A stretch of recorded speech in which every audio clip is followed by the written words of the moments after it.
جیسے جیسے آپ کی دلچسپیاں بڑھتی رہیں گی ویسے ویسے اپنے موضوع کو میں آگے بڑھاتا رہوں گا۔ بڑی شہرتیں سنی ہیں آپ کی سماعتوں کی، میں نے اس آیت کو اسی لیے انتخاب کیا ہے تاکہ آپ کی سماعتوں کا امتحان بھی ہو سکے اور عبادت پروردگار کی عبادت جو فلسفہ عبادت ہے وہ آپ کے سامنے بیان بھی کیا جا سکے۔ ایک صلوات پڑھیں محمد صلی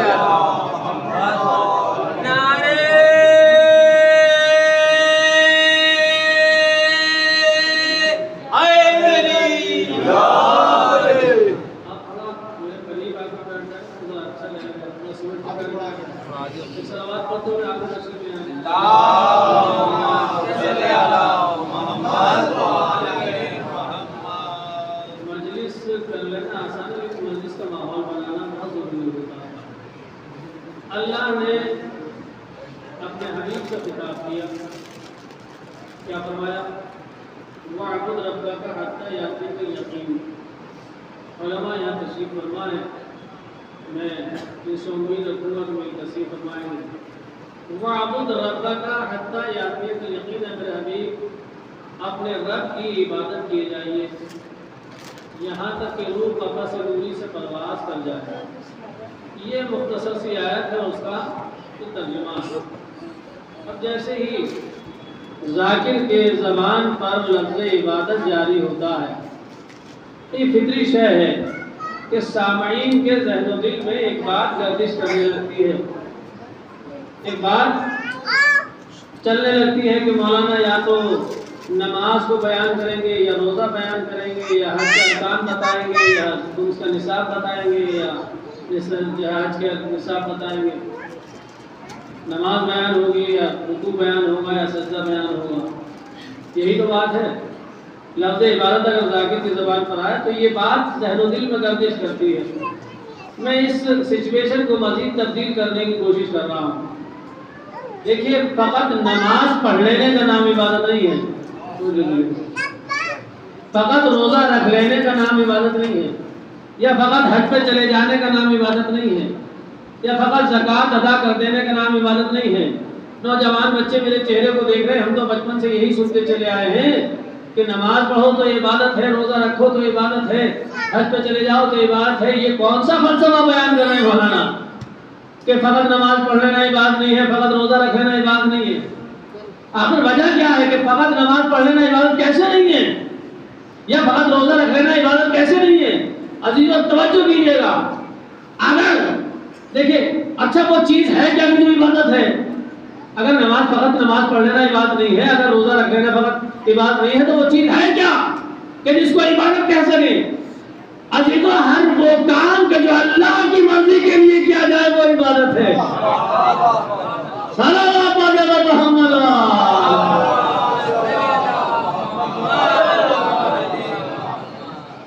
اگر نماز اللہ کی مرضی کے لیے ہو رہی ہے تو عبادت ہے، اگر روزہ اللہ کی مرضی کے لیے ہم رکھ رہے ہیں تو عبادت ہے، اگر ہم حج اللہ کی مرضی کے لیے کر رہے ہیں تو عبادت ہے۔ لوگ جاتے ہیں حج پہ جاتے ہیں، اور جب حج سے پلٹتے ہیں تو ان کی جو ہے دل میں خواہش ہوتی ہے کہ ہمیں حاجی صاحب کہا جائے، ہوتا نہیں ہوتا؟ اگر آپ نے ان کو حاجی نہ کہا تو آپ کو ایسے دیکھیں گے جیسے ان کے گھر سے ہم نے کچھ چرا لیا۔ تو یہ ذہن و دل میں فکر کا ہونا اس بات کے کہ مجھ کو حاجی کہا جائے، اس بات کی علامت ہے کہ یہ حج وج ہوا نہیں ہے، بلکہ یہ قسمت کا چکر تو ہے، کعبے کا طواف نہیں ہے۔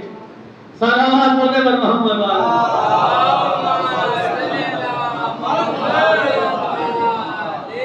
وَاعْبُدْ رَبَّكَ حَتَّىٰ يَأْتِيَكَ الْيَقِينُ۔ اے میرے حبیب، اپنے رب کی عبادت کی جائے گی۔ دیکھیے، کبھی کبھی خطاب خاص ہوتا ہے لیکن حکم عام ہوتا ہے، جیسے اس آیت کریمہ میں رسول اسلام سے خطاب ہو رہا ہے لیکن حکم ہم سب کو دیا جا رہا ہے نا؟ کہ میرے حبیب، اپنے رب کی عبادت کی جائے گی یہاں تک کہ روح قبضے ان سوری سے پرواز کر جائے۔ یہاں خطاب خاص ہے لیکن حکم ہم سب کے لیے۔ اب ہم پر بھی واجب ہے کہ ہم مرتے دم تک عبادت پروردگار سے منہ نہ موڑیں، اور چونکہ رسول کی ذمہ داری ہے، رسول کی ڈیوٹی یہ ہے کہ ادھر سے میسج جو لیں وہ ہم تک پہنچائیں، ادھر سے جو پیغام ملے وہ ہم تک پہنچائیں۔ لہذا اب رسول پہ بدرجہ اولا واجب ہے کہ وہ ہم سے زیادہ عبادت میں مصروف رہے مرتے دم تک۔ توجہ کیجیے گا، پھر متوجہ رہیں، وہ مائک تو انشاءاللہ ٹھیک ہو ہی جائے گا۔ جب ہم 20 میں شامل ہیں، لہذا ہم پر بھی واجب ہے، اور رسول کی ذمہ داری ہم سے کہیں زیادہ ہے، لہذا رسول پہ ہم سے زیادہ واجب ہے کہ وہ مرتے دم تک عبادت پروردگار سے منہ نہ موڑیں۔ توجہ کیجیے گا۔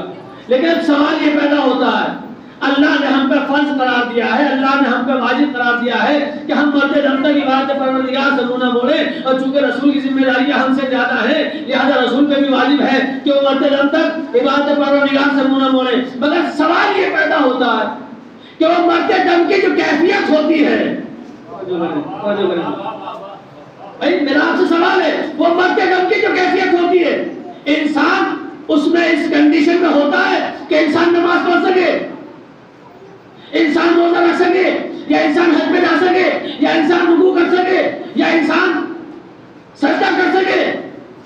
نہ انسان قیام کر سکتا ہے، نہ انسان نماز پڑھ سکتا ہے، نہ انسان سجدہ کر سکتا ہے، نہ انسان روزہ رکھ سکتا ہے، نہ خمس ادا کر سکتا ہے، نہ حج پہ جا سکتا ہے۔ لیکن عجیب بات ہے، پروردگار کا حکم ہے کہ دیکھو تم نکلے تو حالت عبادت میں نکلے،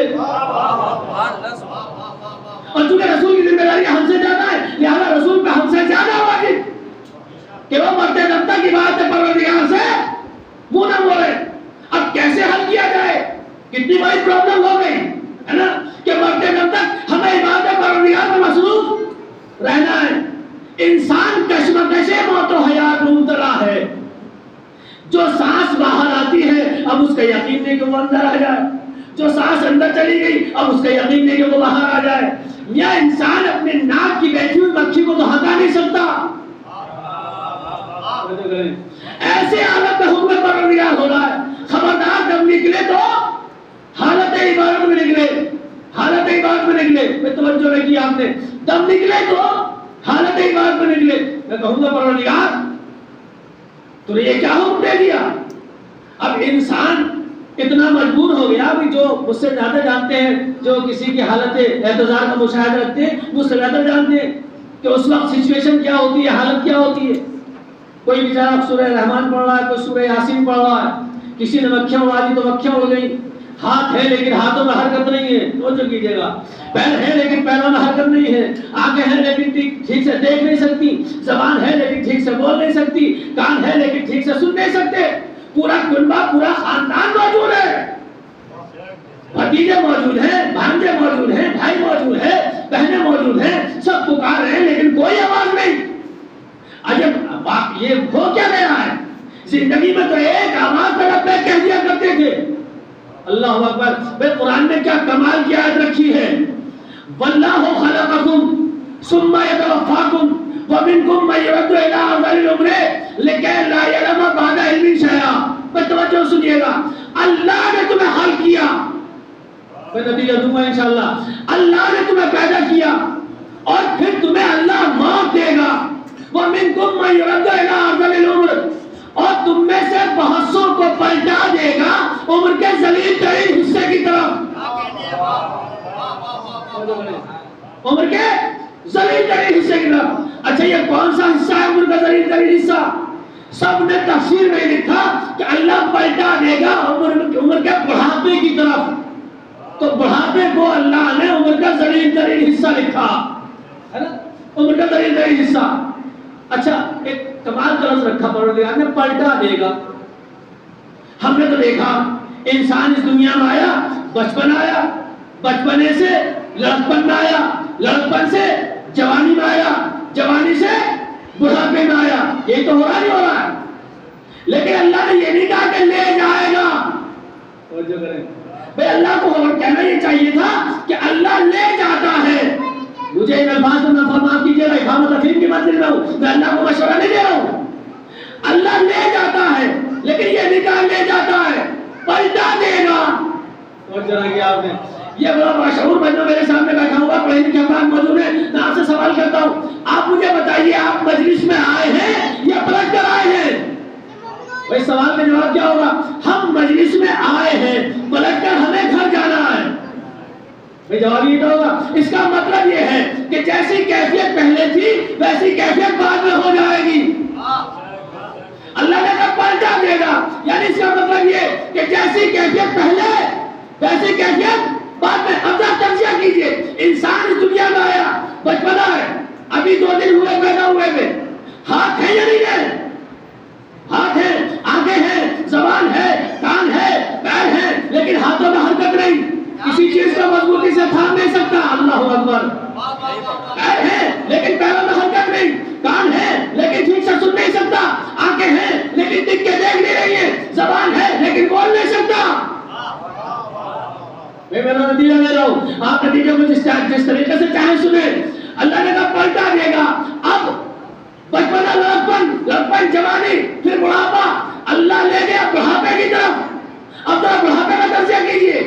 جیسے بڑھاپا آیا, ہاتھ ہے, پیر ہے, زبان ہے, کان ہے, زبان ہے, لیکن تو جو کیجیے گا, ہاتھ میں لاشا آ گیا, کوئی چیز تھمتی نہیں. ہاتھ پیر ہے لیکن پیروں میں حرکت نہیں, بغیر اسے کے چل نہیں سکتا. کان ہے لیکن اب سن نہیں سکتا. آنکھیں ہیں لیکن موٹے لینس کا چشمہ لگ گیا. زبان ہے لیکن انتہائی بڑھاپے میں بول نہیں سکتا. کتنے کمال کا لفظ رکھا ہے. یعنی اس کا مطلب یہ کہ منکم من یرد الی ارذل العمر, تم میں سے بہت سو کو پلٹا دے گا عمر کے ذلیل ترین حصے کی طرف. مطلب یہ جیسا بچپنا ویسا بڑھاپا.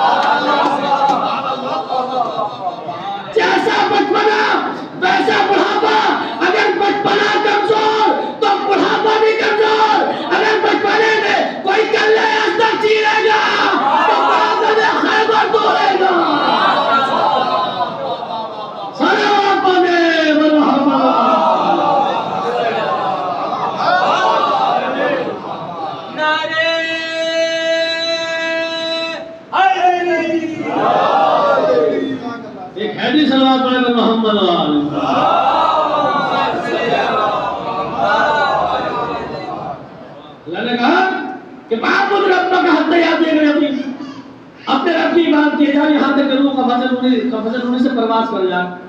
اور چونکہ ہم بھی شامل لہذا ہم پر بھی واجب، رسول کی ذمہ داری ہم سے کہیں جانا ہے، لہذا رسول پر ہم سے زیادہ واجب کہ وہ مرتے دم تک عبادت پروردگار سے منہ نہ موڑے. اب کوئی سورہ رحمان پڑھا، کوئی سورہ یاسین پڑھا، خود سے سورہ یاسین نہیں پڑھ سکتا، خود سے قرآن نہیں پڑھ سکتا، کسی نے مکھیاں اڑا دی تو مکھیاں اڑ گئی، لیکن ایسے عالم میں حکم اپنی جگہ پر قرار ہے کہ دم نکلے تو حالت عبادت میں نکلے. میں کہوں گا پروردگار تو تکلیف ایسی تو نہیں دے رہا ہے کہ جس کو برداشت کرنے کی طاقت تیرے بندوں میں نہ ہو. جب نہیں پروردگار ہم تو ایسی کوئی جو ہے تکلیف دیتے ہی نہیں کہ جس کو برداشت کرنے کی طاقت انسان میں نہ ہو. ہم ایسی ہی تکلیف دیتے ہیں کہ جس کو برداشت کر سکتا ہو. اب تمہیں ظاہر ہے لہٰذا رسول پر بھی واجب ہے، لہٰذا رسول پر ہم سے زیادہ واجب کہ وہ مرتے دم تک عبادت پروردگار سے منہ نہ موڑے. ہم نے تاریخ کے گھروں میں سے جھانک کے دیکھا جب رسول اسلام پر حالت احتضار طاری ہوئی اور جو کریں لہٰذا رسول نے پڑھا او جو حبیبی میرے دوست کو بلاؤ، میرے حبیب کو بلاؤ.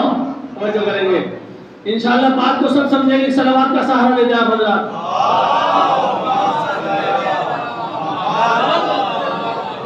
او جو حبیبی میرے بھائی کو بلاؤ. کسی نے کسی کو بلا لیا اور کسی نے کسی کو بلا لیا. رسول نے چہرہ دیکھا اور چہرے کو موڑ لیا. نہیں آپ کو نہیں بلایا بلکہ وہ میرے والوں کو بلایا ہے. رسول نے چہرہ دیکھا پھر چہرے کو موڑ لیا. اب رسول اسلام نے الفاظ کو بدلا. توجہ کریں گے آپ، رسول نے الفاظ کو بدلا. کیا کہا؟ ادعو حبیبی علی، میرے بھائی علی کو بلاؤ.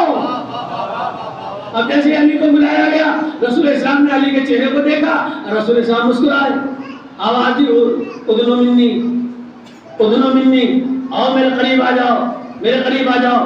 بھئی یہ لہجہ آپ کے لیے اجنبی نہیں ہے. اللہ نے جو لہجہ شب معراج رسول کے لیے استعمال کیا تھا آج رسول نے علی کے لیے استعمال کر لیا. صلوات محمد.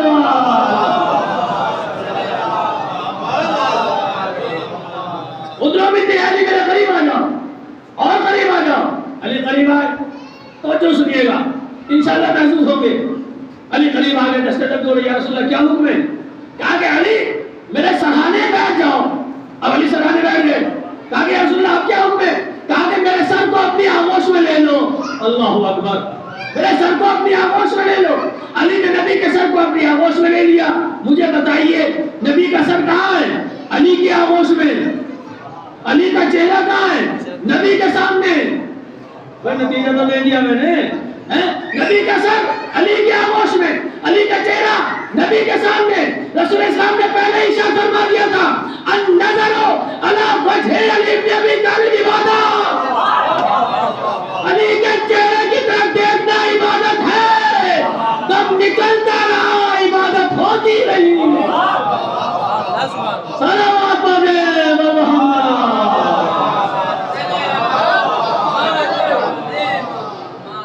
دم نکلتا رہا عبادت ہوتی رہی. وَاعْبُدْ رَبَّكَ حَتَّىٰ يَأْتِيَكَ الْيَقِينُ. اپنے رب کی عبادت کیے جاؤ یہاں تک کہ روح قفص نوری سے پرواز کر جائے. میں کہوں گا یا رسول اللہ آپ کی تو عبادت ہو گئی. بھائی آگے تشریف لے دروازے میں کیوں بیٹھے ہیں؟ لوگوں کو آنے جانے میں اور آگے آتے ہیں. ایک صلوات پڑھیں پر محمد وآل محمد.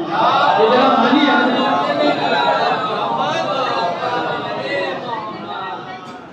انشاءاللہ دیکھیں موضوع کے تقاضوں کو پورا کرتے رہوں گا.